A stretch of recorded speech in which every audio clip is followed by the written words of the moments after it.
성건이를 낳을 때쯤에 교회 개척을 시작을 했었습니다.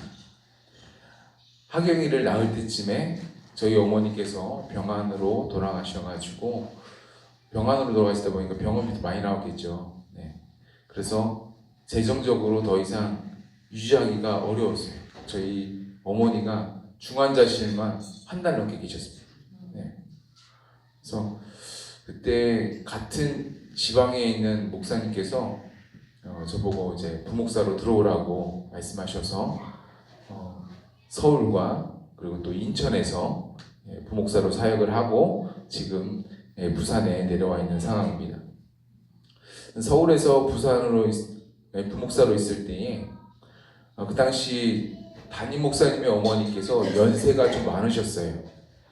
제가 알기론 그분이 97세에 돌아가신 걸로 알고 있습니다.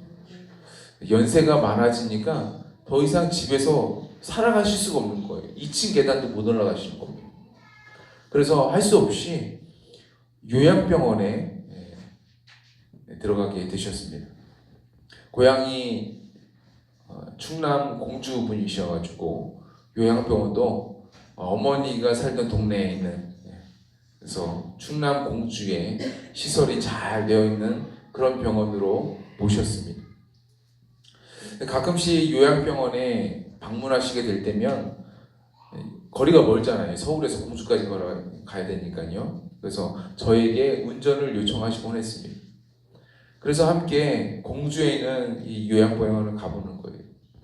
목사님의 어머니는 아주 총명하셔서 매우 잘 지내십니다. 문제는 주변에 계신 분들인데 저희가 종종 방문하다 보니까 그분들이 덩달아서 반가워도 하시고 뭐 자기 자녀도 아닌데도 불구하고 옆집 자녀인데도 불구하고 반가워하시고 그래도 사람이 오니까 너무 좋아하시는 것 같아요. 그리고 한편으로는 부러워도 하셨습니다. 그분들은 자녀들이 바빠가지고 얼굴 보기도 힘들대요. 1년 가도 얼굴 보기 힘들다고 얘기를 해요. 많은 어르신들이 하시는 말씀은요. 아유, 잘 먹고 건강하고 튼튼해야지. 안 그러면 내 의지와 상관없이 요양원에 가게 된다는 거죠. 네. 어떤 분은 조금 더 극단적으로 말씀하세요. 요양원이 어쩌면 이 시대에 고려장일 수도 있다라고 얘기를 하세요. 배 아파 낳은 자식들이 부모가 나이 많아져서 늙어가지고 병들어가지고 연약해지니까 더 이상 감당하기 힘들어가지고 내어버린 역사가 이것이 고려정 아니겠습니까? 이제 자녀들이 줄어들고 핵가족화된 이 시대에 부모를 돌볼 자녀들이 대부분 1명이나 2명밖에 되지 않아요. 2명이면 많습니다. 로이 같은 반 아이들은요 다 1명입니다. 다 1명이에요. 정말 한두 명의 자녀만으로는 부모를 모신다는 게 사실 쉽지가 않습니다. 쉽지 않아요. 버거운 때가 되었습니다. 이때의 성경은 우리에게 말씀하고 계시죠. 내 부모를 공경하라. 그리하면 너희 하나님 나 여호와가 내게 준 땅에서 내 생명이 길리라. 자녀들아 너희 부모를 주 안에서 순종하라. 이것이 옳으니라. 내 아버지와 어머니를 공경하라. 이것이 약속 있는 첫 계명이니 이는 내가 잘되고 땅에서 장수하리라. 부모의 말씀을 거역하고 부모를 공경하지 않는 모습은 주변의 다른 사람도 물론 보겠지만 우선은 하나님께서 보신다라는 거예요. 하나님께서 보십니다. 그리고 하나님께서 공경하는 자들에게는 복으로 갚아주시고 공경하지 않는 자녀들에게도 저주로 갚아주신다고 말씀하세요. 하나님의 말씀은 진리이기 때문에 우리 삶에 그대로 이루어집니다. 주님의 말씀 진리입니다. 뭐 변하거나 시대가 변한다고 해서 상황이 달라진다고 해서 지금 어떤 시대인데 지금 뭐 정보화 시대고 AI 시대고 로봇 시대고 그런다고 해서 달라지지 않아요. 하나님의 말씀 달라지지 않습니다. 그대로 이루어집니다. 뿐만 아니라 부모 공경을 하지 않았는데 막 교회 와서 기도한다고 해서 기도의 문이 열리고 하늘 문이 활짝 열려서 성령의 충만함을 입고 온갖 성령의 열매들이 주렁주렁 내 삶에 결실로 맺어진다? 하나님의 말씀하신 십계명 중에 사람과 사람 사이에서 일어나는 제일 큰 계명이 바로 5계명이거든요. 네. 5계명을 어겼는데 하나님이 성령님의 역사가 마구마구 내 삶 가운데 일어난다는 것은요, 있을 수가 없습니다. 계명을 어겼으니까. 하나님이 이 땅을 창조하실 때에 이 땅에 하나님 나라의 모형으로 만들어 놓아야 사람들이 하나님 나라를 알 수가 있잖아요. 그래서 하나님의 나라를 모형으로 만들어 놓은 것이 바로 가정입니다. 아름다운 가정이에요. 가정을 통해서 하나님의 나라를 발견하도록 설계해 두셨습니다. 가정에서 아버지와 어머니는 하나님의 모형으로 주신 선물입니다. 아버지와 그 어머니를 통해서 무조건적인 하나님 아버지의 사랑, 하나님 아버지의 마음을 조금이나마 느낄 수 있게 하셨습니다. 물론 때로는 아버지와 어머니가 연약해서 주님의 말씀대로 권면하지 않고 때로는 종교적으로, 때로는 인본주의적으로 권면할 때가 있습니다. 그래서 성경은 내 부모를 주 안에서 순종하라 라고 말씀하시죠. 주님의 말씀을 벗어난 것을 순종하라고 말씀하시지 않습니다. 부모를 공경한다는 것은 선택 과목이 아니에요. 내 기분에 따라서, 내 상황에 따라서 내가 기분 좋으면 선택하고 기분 나쁘면 선택하지 않고, 이게 아닙니다. 부모를 공경한다는 것은 필수 과목인 거예요. 하나님께서 하나님의 모형으로 내게 선물로 주신 그 존귀한 분을 내가 최선을 다해서 존경을 올려드리고 귀하게 대접해드리고 공경의 마음을 담아서 최선을 다해서 섬겨야 되는 겁니다. 아멘. 부모를 공경하지 않는 사람이 하나님을 공경할 수가 없습니다. 부모를 존귀 여겨드리고 귀하게 모시지 않는 사람이 하나님을 존귀 여겨드리고 귀하게 모셔드릴 수가 있습니까? 눈에 보이는 부모에게 소홀한데 눈에 보이지 않는 하나님을 어떻게 그 부모에게 최선을 다해서 섬길 수가 있습니까? 따라서 지금 내 눈앞에 보이는 그 부모님, 비록 연세가 드시고 여러 가지 연약한 부분이 있다 할지라도 최선을 다해서 공경하시기 바랍니다. 네. 자녀들이 혹시 이 사실을 모르면요, 알려주세요. 성경에 그렇게 써있대. 최선을 다해서 공경을 하래. 그래야 네가 복을 받아. 이렇게 꼭 얘기해 주시기 바랍니다. 오늘 예수님은 출애굽기 20장 12절 말씀과 출애굽기 21장 17절 말씀을 다시 한번 언급하시면서 부모 공경을 하라고 말씀을 하셨습니다. 예수님이 말씀하셨어요. 부모 공경을 넘어설 수 있는 어떤 전통, 어떤 유전, 어떤 법도, 어떤 계명도 있을 수 없다고 말씀하세요. 네. 아무것도 없다는 거예요. 내가 하나님 앞에 헌금을 하느라고 내가 하나님 앞에 뭘 바쳐가지고 뭐 이것저것 하느냐고 부모님께 아무것도 하지 못했는데 괜찮아. 네가 지금 하나님께 헌금하느냐고 하나님 앞에 헌신하느냐고 부모님께 아무것도 못해드렸잖아. 이렇게 말하는 목사님, 이렇게 말하는 장로님, 이렇게 말하는 성도님이 계실 수가 있습니다. 있어요. 그런데 그 어떤 신앙이 됐다 할지라도 이것은 잘못되었다라는 거죠. 누가 말씀하셨어요? 예수님이 오늘 지금 말씀하시잖아요. 오늘 예수님 말씀하신 그겁니다. 아무리 내가 힘들고 어려워도 그래도 부모님께 맛있는 식사를 사드리고 그래도 부모님께 좋은 선물을 해드리고 그래도 부모님이 좋아하시는 여행을 시켜드리고 사람이라면 마땅히 해야 될 그 일을 하나님도 기뻐하신다라는 거예요. 아멘. 우리 올리브 교회 성도님들은 부디 부모님을 공경하시길 축복합니다. 아멘. 제가 잃어보니까 알겠더라고요. 잃어보니까.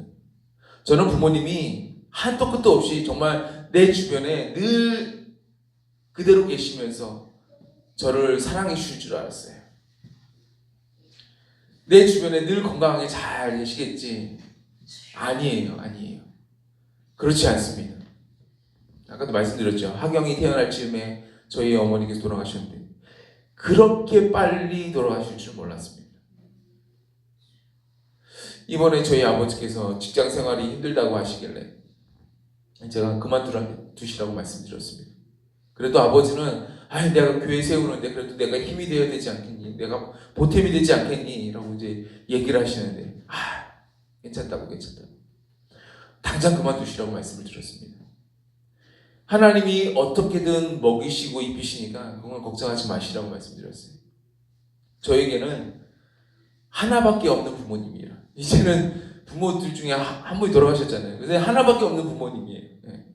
그래서 그분의 어떠함과 상관없이 저에게는 너무나도 소중한 분이시거든요. 부모가 계신 분들이라면 이 부모님의 소중함을 깨닫게 되시길 축복합니다. 아멘. 예전에 이재왕 형제라는 분이 계셨어요.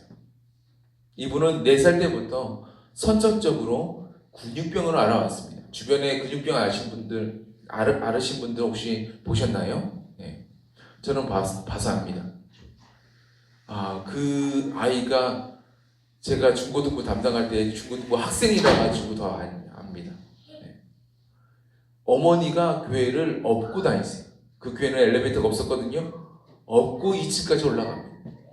중학생이에요. 살은 저희 성건이보다 더 쪄가지고 더 무거워요. 그런데 2층까지 올라갑니다. 어머니가 업어서 이렇게 키울 수밖에 없는 거예요. 학교도 데려갑니다. 근데 이재왕 형제라는 분은요, 초등학교밖에 못 갔어요.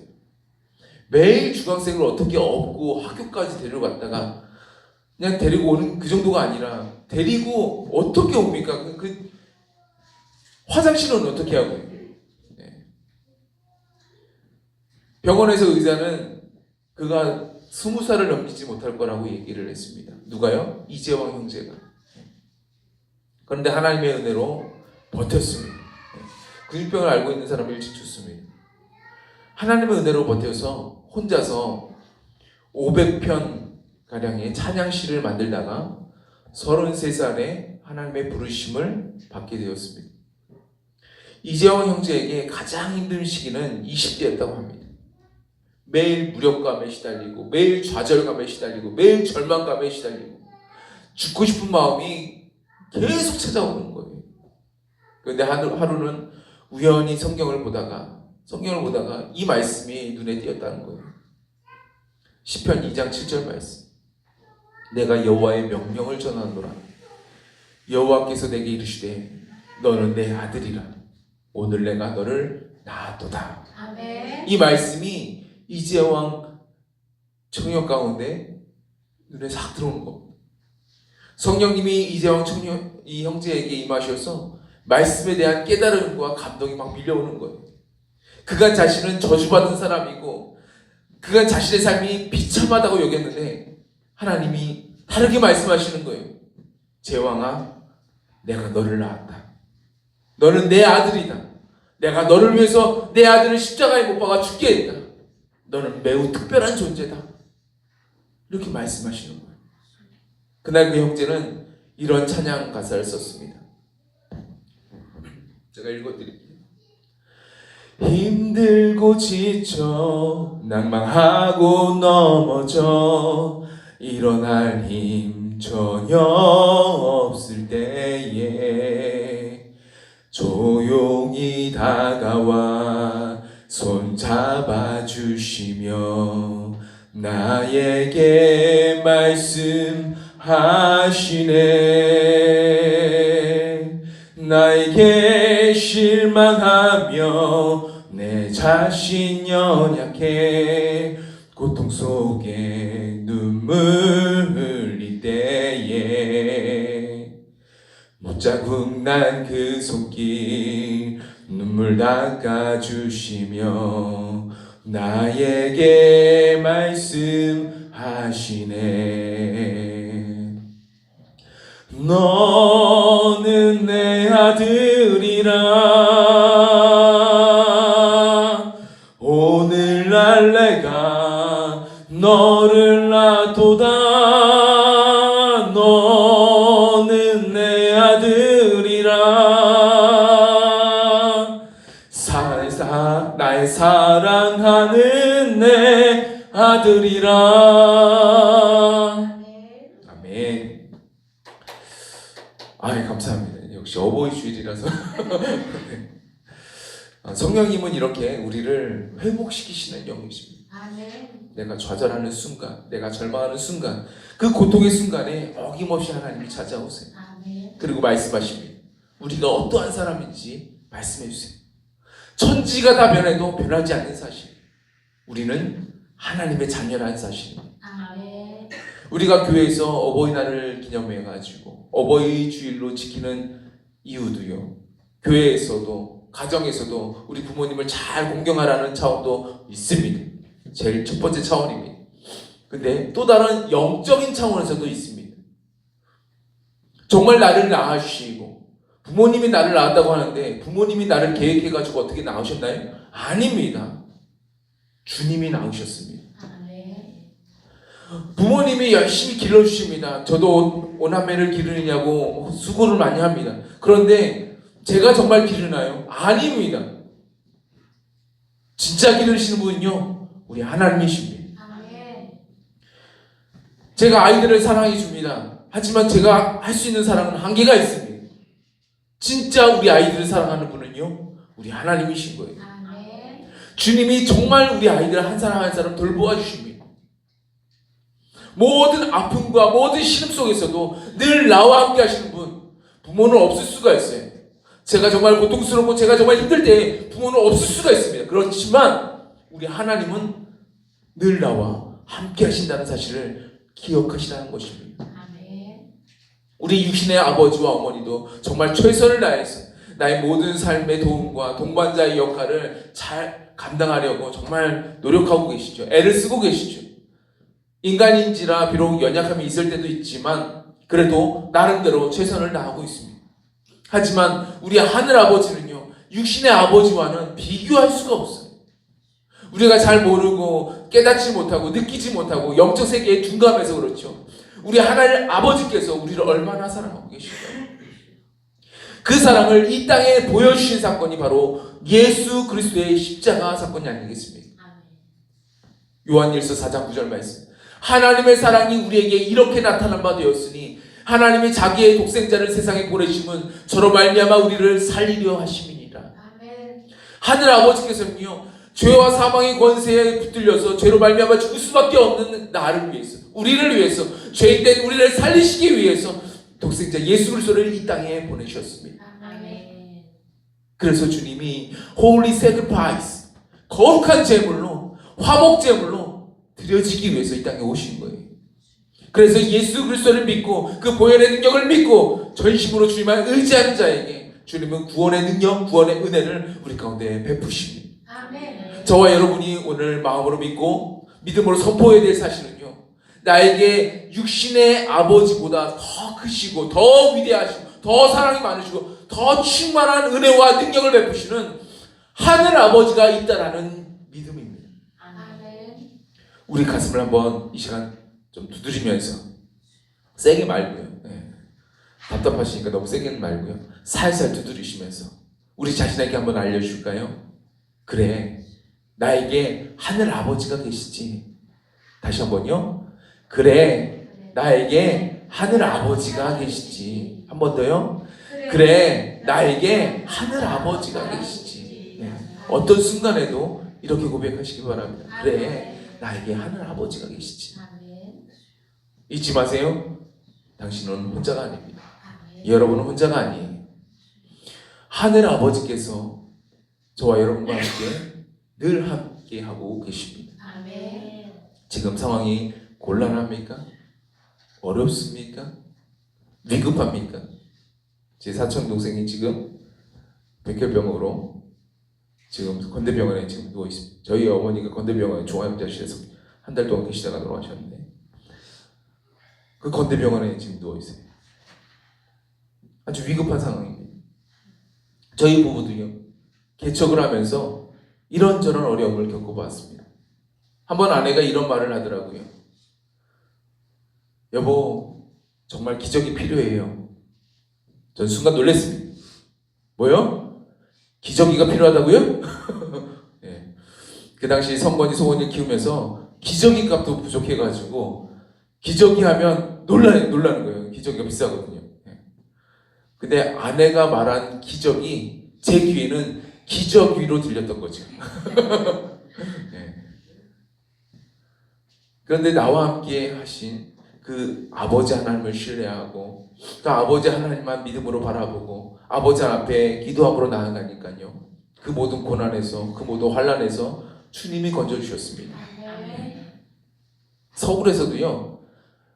성도가 별로 없는데도 불구하고 지금보다 더 없었는데도 불구하고 그때도 월세가 100만 원이었어요. 네. 그렇게 살았습니다. 그래도 하나님이 살게 하셨습니다. 제가 5년 동안 그곳에 목회를 했거든요. 하나님이 은혜 주셨습니다. 모든 환난에서 건져주셨습니다. 한 치 앞도 정말 보이지 않는 상황 속에서도 이제는 미래를 꿈꿀 수 있도록 주님이 역사하셨어요. 네. 제가 결혼 반지까지 팔려고 했다는 사실 제가 말씀드렸죠. 네. 그런데 결혼 반지를 못 팔았습니다. 이유는요. 결혼 반지를 너무 싼 걸 맞춰가지고 돈이 안 된대요. 네. 그래서 결혼 반지만 남아 있습니다. 네. 사랑하는 여러분, 바라건대 저와 여러분 안에 계시고 저와 여러분과 늘 동행하여 주시는 그 하늘 아버지를 늘 인식하시길 바랍니다. 아멘. 그 하늘 아버지는 우리가 힘들고 지쳐 낙망하고 넘어질 때에도 늘 함께 하십니다. 제2차 세계대전 당시에 나치 독일은 유대인을 잡아다가 아우슈비츠 같은 그런 수용소에 무려 600만 명이나 학살을 했습니다. 600만 명이에요. 엄청난 사람들입니다. 서울 인구가 1000만 명이잖아요. 근데 600만 명입니다. 부산 인구가 330만 명인데 곱하기 2 해야 됩니다. 그 많은 사람들을 죽였어요. 사람을 가스실에 집어넣어가지고 가스실에서 죽이지 않나. 사람에게서 나오는 기름으로 비누를 만들지 않나. 별짓을 다 했습니다. 그래서 어떤 유대인들은 수용소에서 하나님은 어디에도 계시지 않는다고 God is nowhere, God is nowhere라고 벽에다 적어놨습니다. God is nowhere. 하나님 어디도 안 계신다고. 그런데 그 수용소에 다른 유대인이 와가지고 그 글을 살짝 고쳐놨습니다. 뭐라고 고쳤습니까? God is now here. God is now here. 하나님이 지금 이곳에 계신다고요. 그 지옥 같은 수용소에서도 하나님은 우리와 함께 하신다고요. 그렇게 고백을 하는 것입니다. 여러분의 삶의 자리에서도 우리 하늘 아버지를 늘 기억했으면 좋겠습니다. 아멘. 그분이 우리와 늘 함께하고 있다는 사실. 애굽 땅에서 이스라엘 백성이 노예 생활로 중노동을 하면서 하나님 앞에 울부짖고 계실 때 수많은 이스라엘 남자아이들이 나일강에 막 던져지고 있을 그때에 성경은 분명히 기록하고 있습니다. 출애굽기 3장 7절과 8절 말씀. 여호와께서 이르시되 내가 애굽에 있는 내 백성의 고통을 분명히 보고 그들이 그들의 감독자로 말미암아 부르짖음을 듣고 그 근심을 알고 내가 내려가서 그들을 애굽인의 손에서 건져내고 그들을 그 땅에서 인도하여 아름답고 광대한 땅, 적과 꿀이 흐르는 땅, 가나안 족속, 헷 족속, 아모리 족속, 브리스 족속, 히위 족속, 여부스 족속의 지방에 데려가려 하노라. 아멘. 네. 하늘 아버지께서 그들의 부르짐을 들으셨다라고 말씀하십니다. 그들의 근심을 알고 있다라고 말씀하십니다. 여러분의 근심, 여러분의 걱정, 여러분의 고민, 여러분의 처한 상황을 주님 모르실까요? 알고 계십니다. 눈을 만드신 하나님은 장님이 아니십니다. 귀를 만드신 하나님은 귀머거리가 아니세요. 사람의 뇌를 지으신 하나님은 우리의 모습을 인지하고 계십니다. 아멘. 그 하나님 앞에 기도함으로 나아가시기 바랍니다. 아멘. 하늘 아버지와 대화해 보세요. 이것이 효도입니다. 네. 제가 부산에 내려와서 아버지 댁에 자주 찾아뵐 수가 없어요. 물리적으로 안 됩니다. 어떻게 진천에 있는 아버지를 매주 찾아가요? 할 수가 없습니다. 그래도 한번 전화로 연락하고 한번 대화하는 것. 저희 아버지께서 얼마나 좋아하실지 모르겠어요. 별일이 없다 할지라도 그냥 아버지하고 대화하면요. 그냥 아버지가 기뻐하시는 거예요. 오늘 저와 여러분이 하늘 아버지께 공경하는 마음으로요.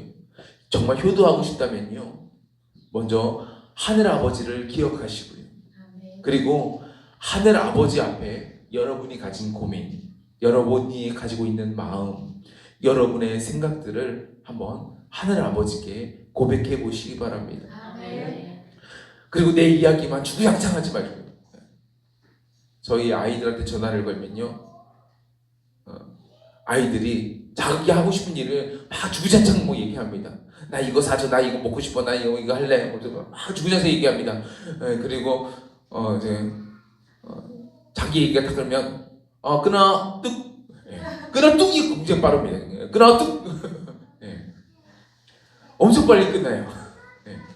그래서 엄마가 하고 싶은 말이 성근아, 현경아, 얘기하다가 말을 못해요. 제가 여러 번 봤습니다. 정말 제 이야기만 주구장창 얘기하는 게 아니라 나를 향한 하나님의 아버지의 마음은 어떠신지 한번 귀 기울여서 한번 들어보시기 바랍니다. 하나님 지금 나한테 뭐라고 말씀하시지? 들어보세요. 하늘 아버지께서 나를 향해서 하고 싶은 말씀이 있거든요. 하고 싶은 말씀이 있습니다. 며칠 전에 저희 교회에 손님이 오셨습니다. 그 손님이 예전에도 오셨었는데 한 번 더 오시면서 이번에는 손녀를 데려왔어요. 손녀가 청년이에요. 여기 동아대학교 다닌다고 하더라고요. 그래서 지금 1학년이라서 4학년 때까지는 그래도 적어도 있어야 되니까 부산에서 할머니 집에 같이 지낸다고 합니다. 근데 그 할머니는요, 그 청년을 저희 교회에 보내고 싶어 하세요. 그래서 데리고 온 거예요. 제가 이제 보면서 늘 큰 교회만 다니던 아이가 이렇게 작은 교회 오니까 신기하잖아요. 그래서 함께 이야기 나누고 이제 보내드렸는데 보내면서 제가 하나님 앞에 한번 물어봤습니다. 하나님, 이 사람 가운데 어떠한 고민이 있습니까? 어떠한 마음이 있습니까? 주님, 이 청년을 향한 하나님의 마음을 보여주세요 하면서 이제 기도하면서 들어보는 거예요. 저 안 들어도 됩니다. 이분이 저희 교회에 올지 않을지도 몰라요. 그런데 그럼에도 불구하고 저는 들어봅니다. 이렇게 들어봐요. 하나님 뭐 어떻게 말씀하시는지 들어봅니다. 우리 성도인들 가운데 하나님께서 음성을 주실 텐데 한번 들어보셨으면 좋겠습니다. 주님은요 이렇게 우리가 듣는 기도를 할 때에 참 기뻐하세요. 이 아이가, 내 자녀가 이렇게 내 음성을 듣고자 하는구나. 주님께서 음성을 듣고자 하는 저와 여러분 가운데 하나님의 은혜와 사랑을 베풀어 주실 줄 믿습니다. 아멘. 이 어버이 주일을 맞이해서 하늘 아버지와 더 깊은 관계로 나아가게 되시길 주의 이름으로 축원합니다. 아멘. 시편 34편 8절 말씀 우리에게 이렇게 말해주고 있습니다. 너희는 여호와의 선하심을 맛보아 알지어다. 그에게 피하는 자는 복이 있도다. 하늘 아버지의 사랑과 은혜에 잠겨서 그분 앞에 정말 마음으로 우러나오는 그 경배와 찬양, 진실한 감사의 고백들을 올려드리는 저와 여러분이 되시길 주의 이름으로 축복합니다. 아멘.